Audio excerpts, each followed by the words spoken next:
नमस्कार, the Sanjay show में आप सभी का एक बार फिर स्वागत है। मैं हूं संजय शर्मा और आज हम फिर से हिजाब के बहाने यूपी के चुनाव की बात करने वाले हैं। देश में इन दिनों हिजाब पर जो ज़ोर शोर से विवाद चल रहा है और सभी जानते हैं कि 5 राज्यों में चुनाव हो रहे हैं। चुनाव से और ख़ास तौर पर यूपी से उसका संबंध है और मज़े की बात यह है कि सभी दलों को, चाहे वो इसका समर्थन करें या विरोध, ये विवाद फायदेमंद दिख रहा है। इसलिए कोई भी इसको फिलहाल ख़त्म करने की कोशिश नहीं करेगा। लेकिन यहाँ एक सवाल उठ रहा है कि क्या इस विवाद को आगे चलकर फिर आंदोलन का स्वरूप देकर विदेशी फंड जुटाने की तैयारी तो नहीं हो रही है।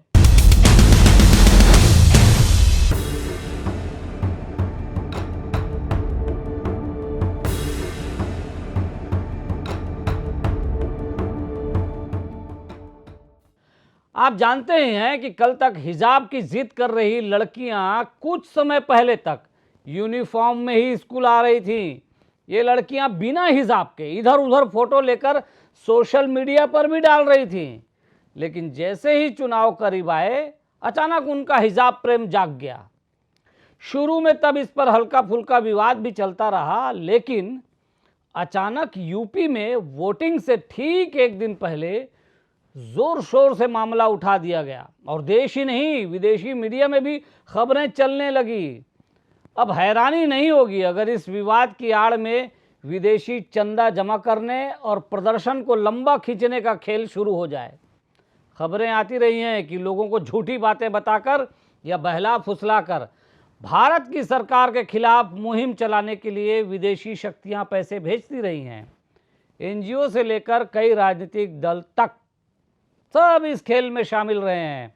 आज ये भी कहा जा रहा है कि विदेशी ताकतें पूरी कोशिश कर रही हैं कि देश में किसी भी तरह गृह युद्ध हो जाए, क्योंकि यदि भारत देश को स्थिर नहीं किया तो आने वाले 10 सालों में भारत को महाशक्ति बनने से कोई नहीं रोक सकेगा। और आज की कुछ महाशक्तियां भारत से पीछे हो जाएंगी।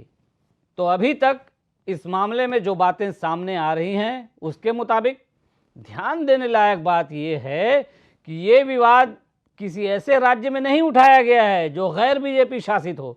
ये जानबूझकर बीजेपी शासित कर्नाटक राज्य में उठाया गया है। तो ये तय है कि इसके जरिए चुनाव में बीजेपी को घेरने की रणनीति बनी है और विरोधी दलों ने जिस फुर्ती से इसको समर्थन दिया, उससे साफ है कि चुनाव में मुस्लिम वोटों का फ़ायदा लेने जुगाड़ जमा रहे हैं। वहीं दूसरी तरफ ये अब कहा जा रहा है कि विरोधी दलों को हिजाब से इतना ही प्रेम है तो अपने शासन वाले राज्यों में उनको तुरंत घोषणा करनी चाहिए कि उनके राज्य के स्कूलों में लड़कियां कल से हिजाब में आ सकती हैं।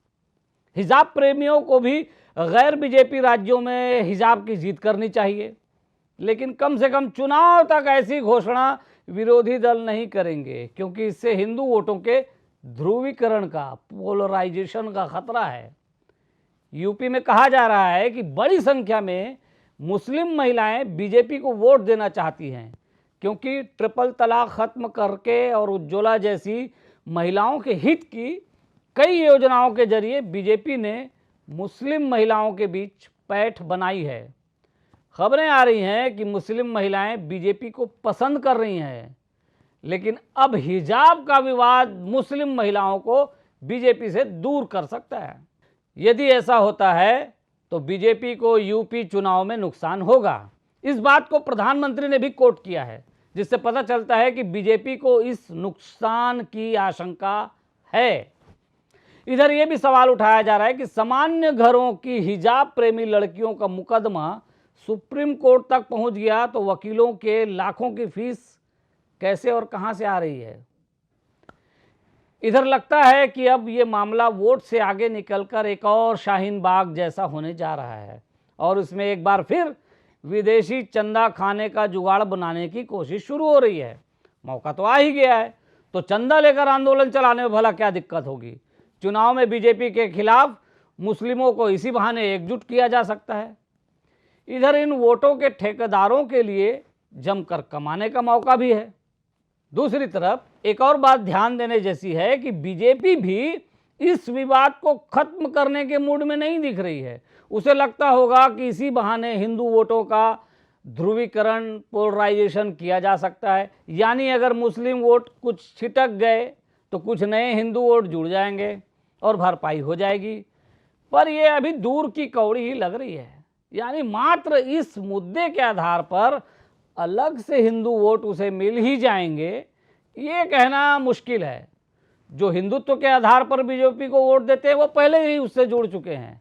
यानी अगर जो थोड़े बहुत मुस्लिम वोटों का नुकसान हुआ भी तो उसकी भरपाई आसान नहीं होगी। बीजेपी के विरोधी इस बात को जानते हैं, इसीलिए फिलहाल चुनाव के नतीजे आने तक आंदोलन देखने के लिए तैयार रहिए। और हाँ, सुप्रीम कोर्ट या हाई कोर्ट के फैसलों से कोई तस्वीर बदल जाएगी, इसकी उम्मीद कम ही है। तो आज इस चर्चा में इतना ही। वीडियो पसंद आया हो तो लाइक करके शेयर कर दीजिए और IBC 24 के इस चैनल खबर बेबाक को सब्सक्राइब ज़रूर कर लीजिएगा। नमस्कार।